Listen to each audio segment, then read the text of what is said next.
اس رکوع کی جو پہلی آیت تھی هو الذی خلقکم من نفس واحدہ، اللہ وہ ذات ہے جس نے تمہیں ایک جان سے پیدا کیا، وجعل منها زوجہا، اور اسی جان سے اللہ نے ان کی زوجہ کو پیدا کیا۔ اس سے کیا پتہ چلتا ہے؟ انسانیت کی ابتدا ایک انسانی جان سے ہوئی ہے۔ ڈارون کے نظریے کی 100% نفی کر رہی ہے یہ آیت۔ اللہ نے انسان کو انسان ہی کی شکل میں پیدا کیا ہے۔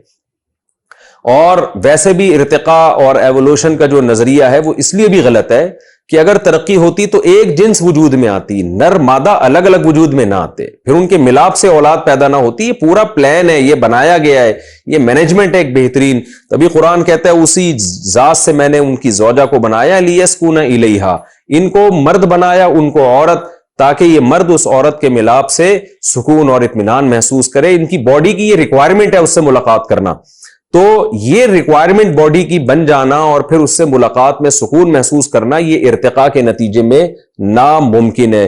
اس لیے اللہ نے کہا هو الذی، وہ اللہ وہ ذات ہے جس نے یہ کیا، یہ آٹومیٹیکلی خود بخود نہیں ہوا یہ سب کچھ۔ دوسرا اس سے ہمیں یہ پتا چلا کہ اللہ نے آدم اور حوا کو الگ الگ نہیں بنایا کہ ایک آدم الگ بنائے ہوں، اما حوا کو الگ، بلکہ تمام انسانوں کی اصل ایک آدم پہ جمع ہو جاتی ہے۔ اما حوا کو اللہ نے حضرت آدم ہی کی باڈی سے پیدا کیا ہے۔ تو اسی وجہ سے حدیث میں آتا ہے ہن شقائق الرجال، عورتیں مردوں کے جسم ہی کا ایک ٹکڑا ہے، تبھی ان میں بہت زیادہ چیزوں میں مماثلت ہے۔ جنس ایک ہے، اس لحاظ سے دونوں کی جنس ایک ہے کہ ڈی این اے آپ کہہ سکتے ہیں کہ ایک ہے، یعنی اسی باڈی سے بنایا اللہ نے، اسی سیل سے بنایا اللہ تعالیٰ نے عورت کو۔ اس لیے اس میں بہت ساری صفات مردوں والی ہیں، ان کو بھی بھوک لگتی ہے، ان کو بھی خواہشات ہیں، مردوں کو بھی خواہشات ہیں، تو بہت ساری چیزیں دونوں کی سیم ہیں۔ اسی وجہ سے قرآن نے حقوق بھی دونوں کے سیم بیان کیے۔ حقوق سیم بیان کرنے کا مطلب یہ کہ دونوں کے حقوق کی تاکید ایک جیسی ہے کہ اگر مرد عورت پہ ظلم کرے گا تو اس کو بھی اتنا ہی گناہ ملے گا جتنا عورت کے مرد پہ ظلم کرنے سے۔ جو انسانی حقوق ہیں جن کا ہیومن رائٹ سے تعلق ہے وہ قرآن نے مرد اور عورت دونوں کے لیے سیم رکھے ہیں۔ تو دوسری اللہ نے حکمت بیان کی لیسکون الیہا، کہ زوجہ کو اللہ نے پیدا کیوں کیا؟ تاکہ اس کی طرف مرد کو سکون ملے۔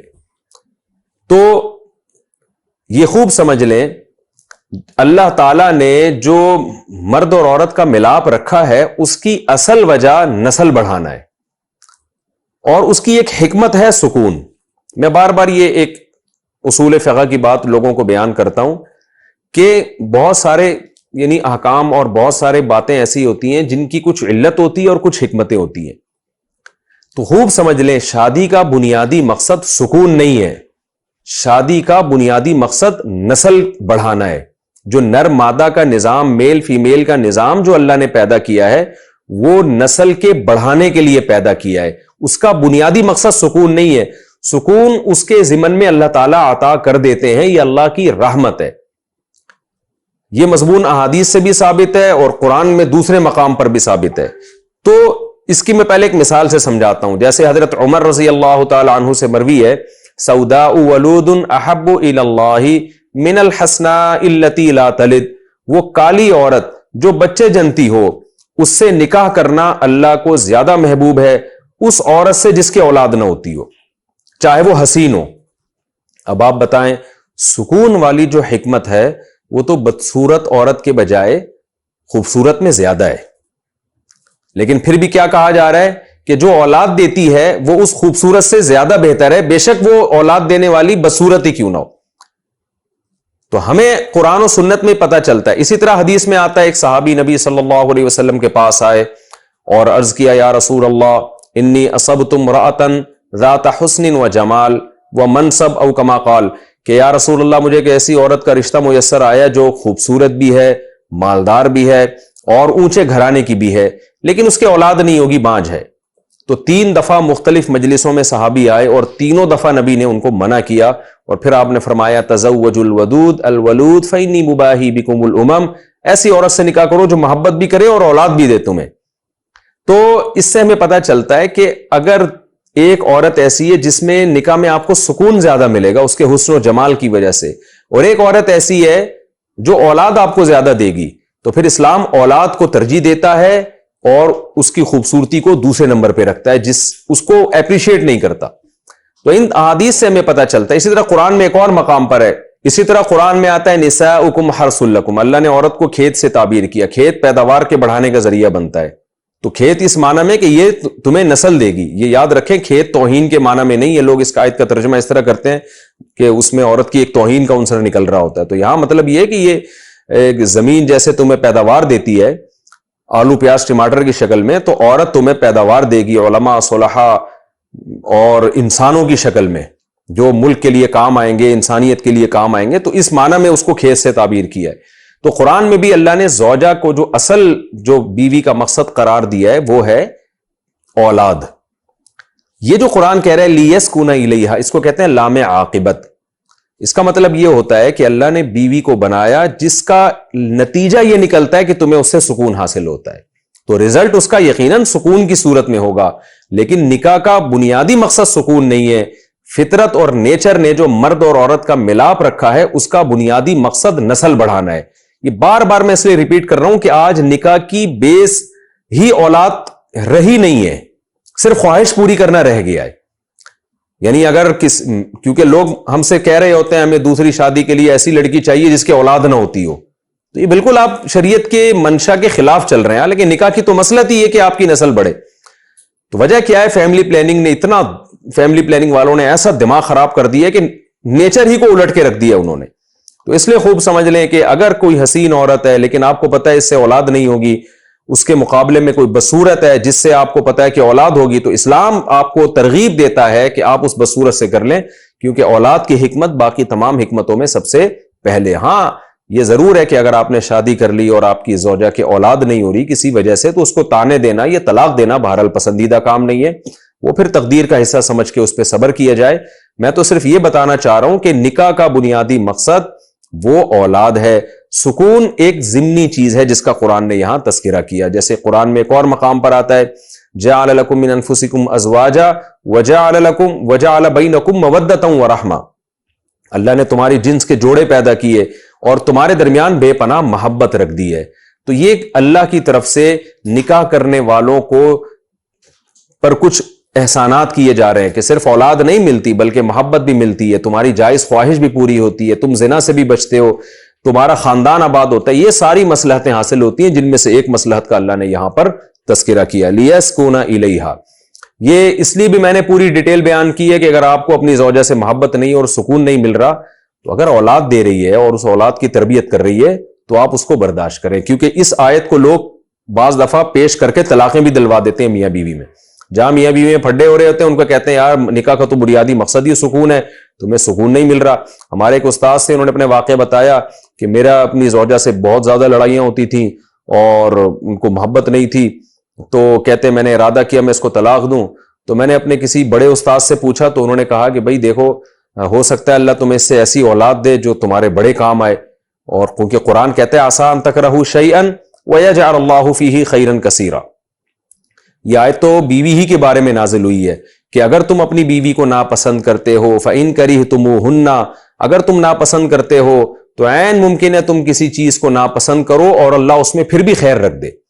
تو وہ کہتے ہیں میں نے جب یہ آیت پڑھی اپنے استاد سے، میں نے یہ آیت سنی اور میں نے سوچا تو میں نے اس عورت کو برداشت کیا بد اخلاق ہونے کے باوجود، نتیجہ یہ نکلا کہ اللہ نے بہت نیک اور صالح ان کو اولاد کی نعمت سے نوازا۔ تو وہ اپنے بچوں کو دکھا کے نا ہمیں کہا کرتے تھے کہ یہ وہ خیر کثیر ہے جو اللہ نے مجھے عطا کی ہے۔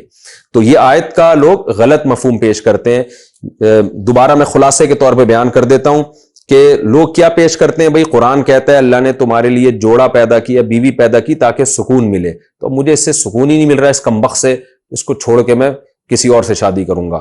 تو خوب سمجھ لیں اگر یہ آپ کو اولاد دے رہی ہے، بچوں کی تربیت کر رہی ہے، تو یہ اس کو روک لینا، یہ اس کو چھوڑ دینے سے بہرحال بہتر ہے، الا یہ کہ ناقابل برداشت ہو جائے کسی کے لیے، کیونکہ نکاح کا بڑا مقصد نسل بڑھانا ہے، باقی ساری چیزیں دوسرے درجے میں۔ اس لیے میں نے اس آیت کی اتنی لمبی چوڑی آپ کے سامنے تفسیر پیش کی ہے۔ اگلا ہمیں کیا سبق ملتا ہے کہ ہمیں بعض دفعہ کوئی نعمت جب تک نہیں ملی ہوتی تو ہم اللہ کو یاد کرتے ہیں، جہاں نعمت مل جاتی ہے تو دوسروں کے کھاتے میں ڈال دیتے ہیں۔ جیسے مشرک تو یہی کر رہا ہوتا ہے کہ پہلے اللہ سے کو پکارتا ہے اور جب نعمت مل جاتی ہے تو فلاں نے کیا ہے، فلاں نے کیا ہے، یہ بھی ناشکری ہے، اس کی نسبت اللہ ہی کی طرف کرنی چاہیے۔ اور تیسرے نمبر پہ شرک کی برائی، خاص طور پہ بت پرستی کی، کیسے قرآن نے دھجیاں اڑا دی ہیں مشرکین کے نظریات کی. ولا یستطیعون لہم نصرا، یہ اپنی مدد نہیں کر سکتے، تمہاری مدد نہیں کر سکتے، اور یہ تمہاری بات کو سن نہیں سکتے ہیں، ان کے پاؤں نہیں ہیں جن سے چل سکیں، آنکھیں نہیں ہیں جن سے دیکھ سکیں، ہاتھ نہیں ہے جن سے پکڑ سکیں. تو کتنا اللہ کا بڑا فضل ہے، اللہ نے ہمیں بت پرستی سے بچایا ہے. اور قرآن یہ بھی کہتا ہے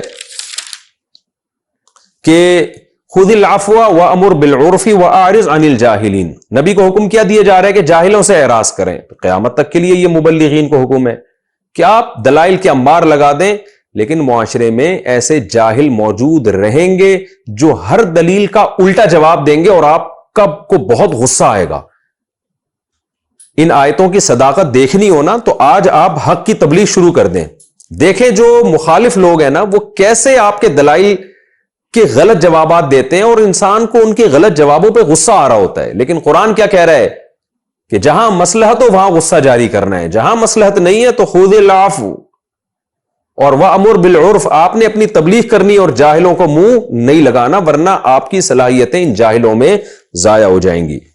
اور پھر ایسے موقع پہ قرآن کیا کہتا ہے؟ اللہ کی پناہ مانگیں آپ شیطان مردود سے. تو ہمیں ایسے موقع پہ اعوذ باللہ بھی پڑھنا چاہیے، اللہ سے دعا بھی مانگنی چاہیے، اللہ میں جو حق بیان کر رہا ہوں تو لوگوں کی مخالفت پہ مجھے صبر کی توفیق دے. بعض دفعہ لوگ ایسی مخالفت کرتے ہیں، آپ کو غصہ دلاتے ہیں، اور غصے میں آپ کے منہ سے نازیبا کلمات نکل جاتے ہیں، پھر لوگ اس کو پکڑ کے بیٹھ جاتے ہیں. تو اس لیے اللہ نے کہا کہ اگر شیطان تم سے کبھی کوئی ایسا کام کروا دے تو پرہیزگار لوگ توبہ کر لیتے ہیں، اور جو پرہیزگار نہیں ہے وہ گناہوں میں چلتے چلے جاتے ہیں. نبی کو یہ کہا جاتا تھا معجزے لے کر آئیں، تو قرآن نے کیا کہا؟ آپ بتا دیں بھائی میں جو مجھے حکم دیا جا رہا ہے میں اس کو فالو کر رہا ہوں. تو اس سے بھی پتہ چلتا ہے کہ جو مبلغ ہوتا ہے اس نے اللہ کی مرضی دیکھنی ہے کہ اللہ کس میں خوش ہے. تو ہم اگر حق بات بیان کر رہے ہیں، حق کے راستے کو فالو کر رہے ہیں، تو ہمیں بھی یہی سوچنا چاہیے بھائی ہم اللہ نے جو ہمارے ذمہ کام لگایا ہے ہم نے وہ ڈیوٹی پوری کرنی ہے. لوگوں کو نہیں دیکھنا لوگ کیا کہہ رہے ہیں، پبلک ہماری بات مان رہی ہے کہ نہیں مان رہی. قرآن کی فضیلت کا بھی اس میں ہمیں پتہ چلا، وَإِذَا قُرِئَ الْقُرْآنُ فَاسْتَمِعُوا لَهُ. تو اس سے پتہ چلتا ہے جب بھی نماز میں تلاوت کی جا رہی ہو، یا کوئی قرات کی محفل ہو جہاں قاری صاحب تلاوت کر رہے ہوں، یا کوئی نصیحت میں قرآن کی آیت آپ کو پڑھ کے سنا رہا ہو، تو خوب غور سے سننا چاہیے. اس میں لہو و لعب کرنا، مذاق اڑانا یا باتوں میں مشغول ہو جانا یہ بہت نازیبہ حرکت ہے. اس سے آپ کے دل میں قرآن کی ویلیو نکل جائے گی. اور وَاذْكُرْ رَبَّكَ فِي نَفْسِكَ تَضَرُّعًا وَخِيفًا، اس میں ذکر اللہ کی فضیلت معلوم ہوتی ہے. حدیث میں آتا ہے چوتھا کلمہ لا الہ الا اللہ وحدہ لا شریک لہ، اس کی فضیلت ہے. تیسرے کلمے کی فضیلت ہے. بہت ساری فضیلتیں حدیث میں. جس ذکر سے آپ کو مناسبت ہو وہ ذکر صبح و شام ہمیں پابندی سے کرنا چاہیے.